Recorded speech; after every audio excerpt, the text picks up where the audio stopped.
皆さんこんにちは、メリーです。今日はですね、国清、山城の神、藤原の国清、こちらの刀やっていきたいと思います。ちょっと動画にしようか迷ったんですけどもね、手短にまとめていきたいと思います。で、こちらの刀ですね、初代か2代かちょっと微妙なところではあるんですけども、今回は初代ベースでお話をしていきたいというふうに思います。国清、高名な堀川国広の恩人でですね、新州生まれの刀鍛冶でもあります江戸時代前期の、刀工ですね。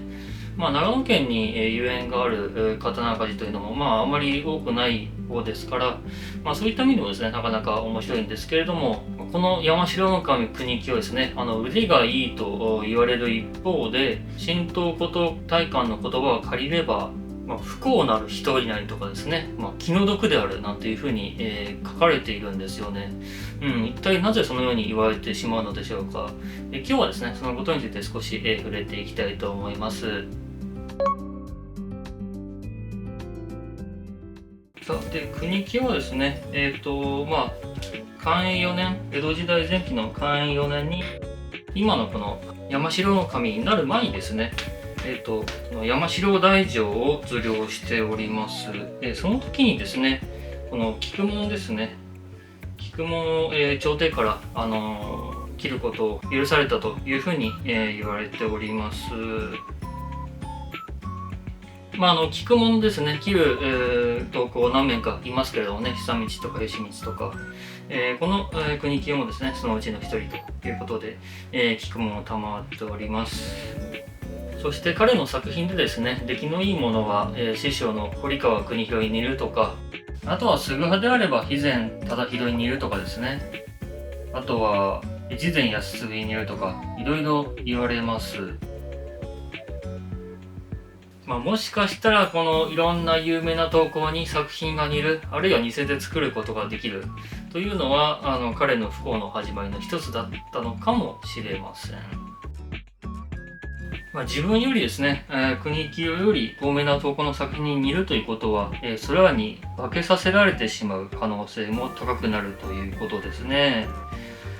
つまり、有名な刀工に似るような出来のいい作品ほど、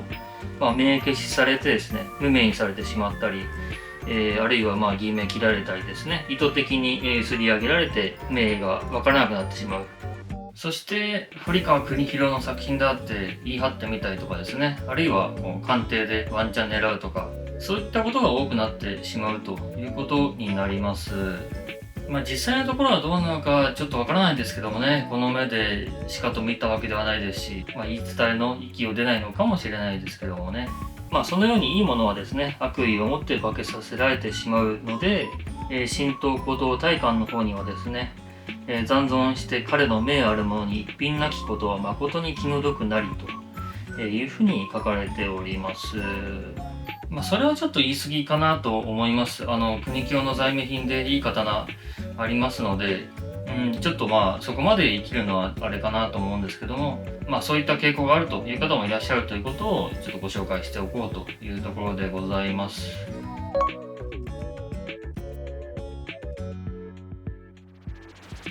そのようなですね、エピソードを、見解を聞いてみて、もう一度この方の方を見てみますと、いかがでしょうか。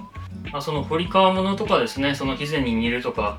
っていう、その腕の良さの片鱗を感じるこの部分もある一方でですね、期待割りが出たりとかですね、ちょっと肌が荒れてる部分もあったりとかして、先ほどの指摘通りの一振りなのかもしれないなという感想をちょっと、個人的には思ってしまいます。このすり上げもですね、相当町送りされてたりしますけれども、当時はですね、お気に入りのこしらえがあって、それに合わせようとしてですね、頑張ってすり上げていったんだと思うんですけども、今となってしまえばですね、こしらえも失われて、なんとも、その無情感を感じるというかですね、ちょ